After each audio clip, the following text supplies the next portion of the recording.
Нэх гоё.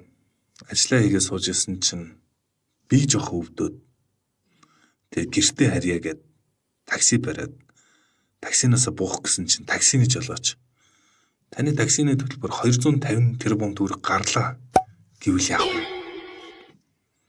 250 тэрбум төгрөг. За 250 тэрбум төгрөг бол хэрвээ та такси бариул дэлхийг 2500 удаа тойрох тийм мөнгө юм байна. 250 тэрбум төгрөг гэдэг бол та үлдсэн амьдралаа гадна 14,000 жилийн турш өдөр болгон ресторанд хоол идэж дуусахгүй мөнгө юм байна. Гэтэл 250 тэрбум төгрөг гэдэг бол зарим хүмүүсийн хувьд биений хүргэснээс болоод гэртээ харих үнэн байлаа. За сансрын нислэг үнэтэй маш үнэтэй гэдэг юм байна. 250 тэрбум төгрөгийн үнэтэй байдаг юм байна.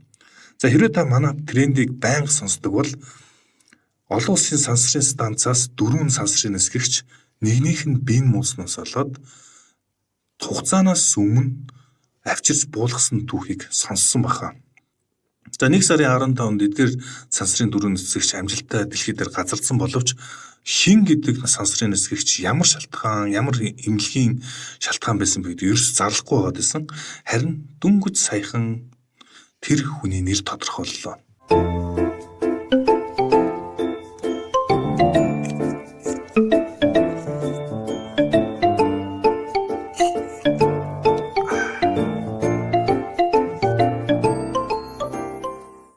Танилц Майк Финке.